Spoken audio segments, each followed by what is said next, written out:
guys! Welcome sa aking vlog. Ngayon, i-share ko naman sa inyo kung paano kayo makapag-register online sa inyong SIM card. So, bawat SIM card is iba-iba ang network. Kung kaya ang tutorial na ito is para lamang sa D2 SIM card.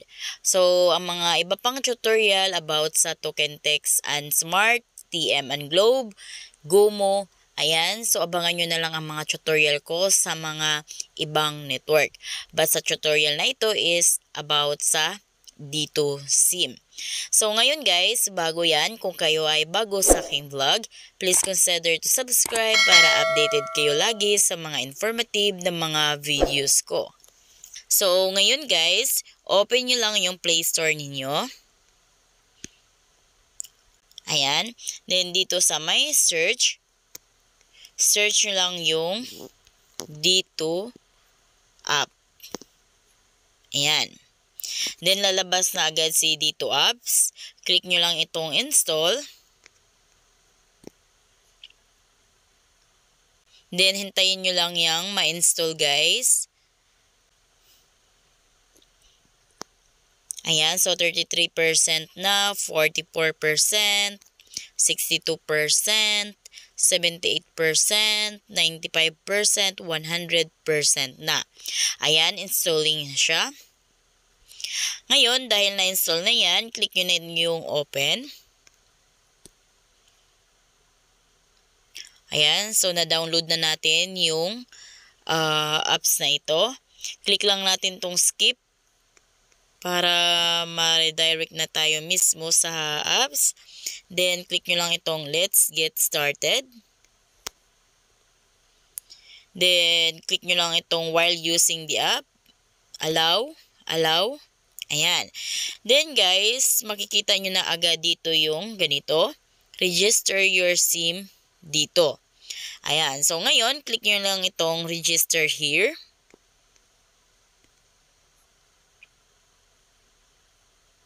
Then, dito, fill customer information. Dito na tayo magpipill up guys ng mga dapat pipill upan natin. Scroll natin pababa. Then, makikita natin dito identity type. So, click nyo lang ito para makita ninyo kung saan kayo pwede. So, kung kayo ay foreigner, so pipiliin nyo lang yung foreigner with tourist visa or foreigner with other visa. Ayan, so mamili kayo kung saan applicable sa inyo. So, kadalasan naman ang mag-register is mga Pilipino. So, of course, Pilipino lang din yung nakalagay or piliin natin.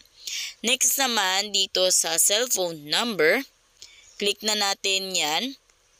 Click natin yan, then lagay natin yung mobile number natin sa ating D2 SIM. Then, ayan guys, nalagay ko na yung cellphone number ko.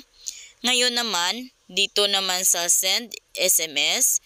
So, pinakahuli na natin itong i-click yung get OTP.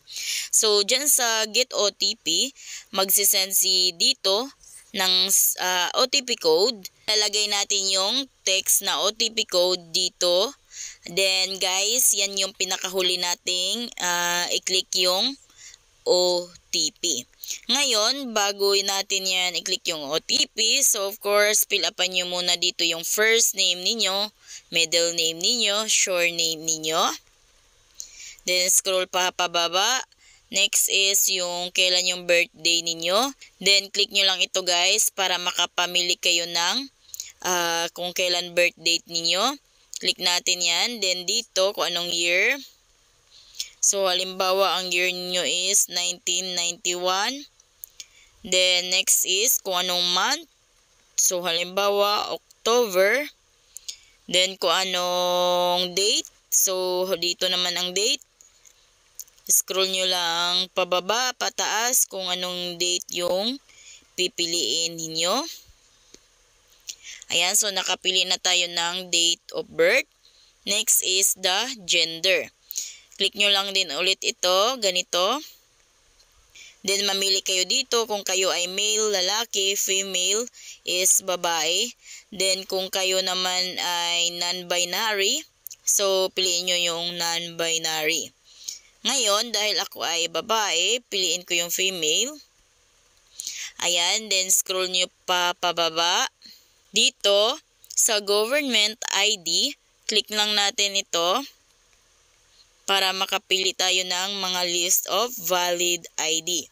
So dito guys, ito lang yung mga tinatanggap ni Dito SIM na mga IDs. So kung kayo ay walang mga IDs pa dyan, kumuha na kayo ng mga valid IDs sa ngayon. Pwede ang police clearance.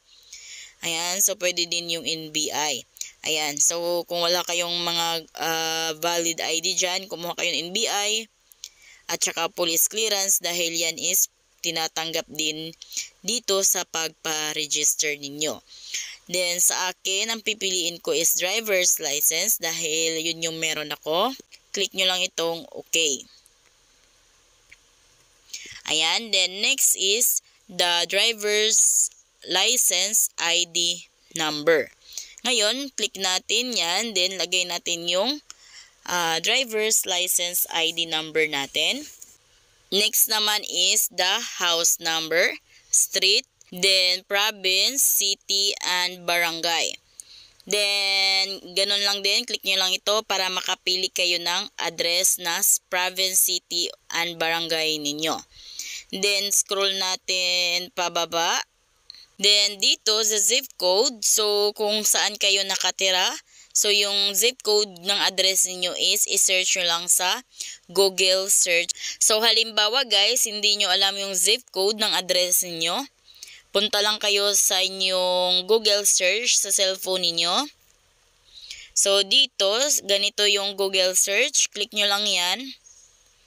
Then dito sa my search, click nyo yan.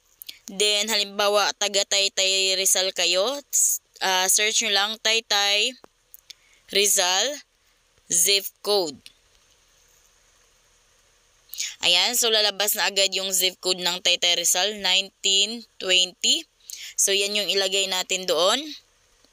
Ayan, so lagay natin 1920. Ayan, so ngayon scroll na natin pababa. Dito naman tayo sa identification card.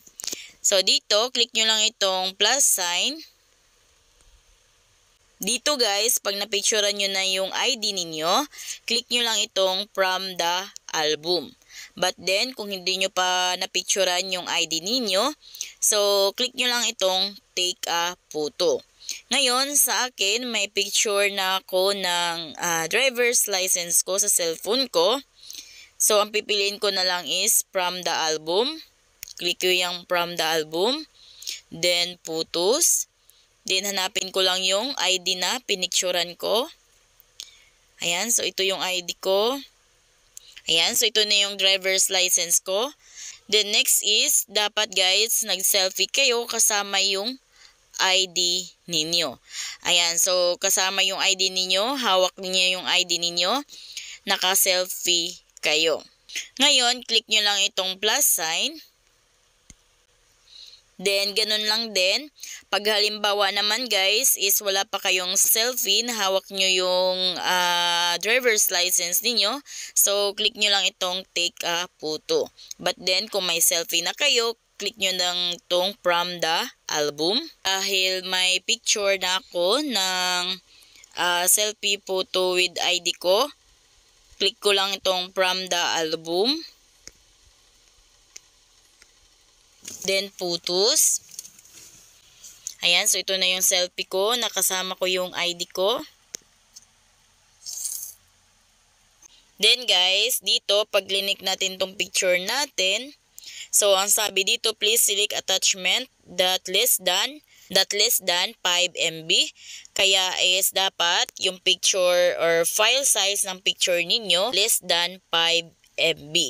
Kung kaya is pababain ko muna yung MB ng picture ko.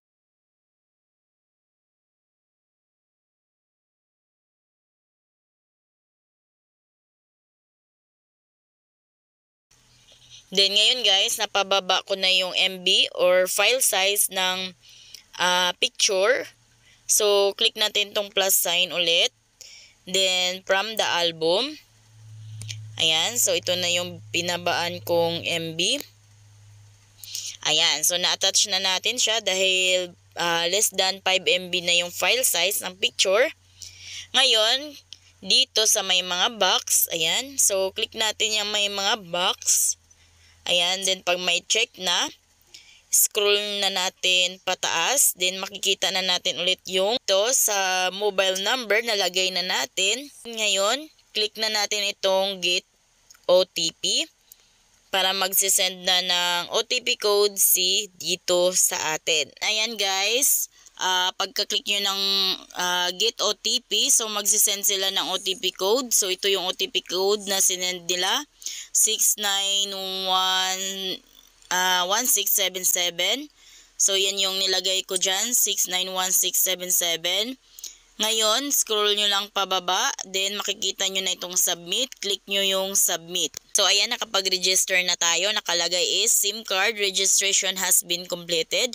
For new subscriber, your SIM card will be activated shortly. Then, please take a photo or screenshot of this page for your reference. So, screenshot natin yan. Patunay na nakapag-register na tayo sa ating Dito SIM.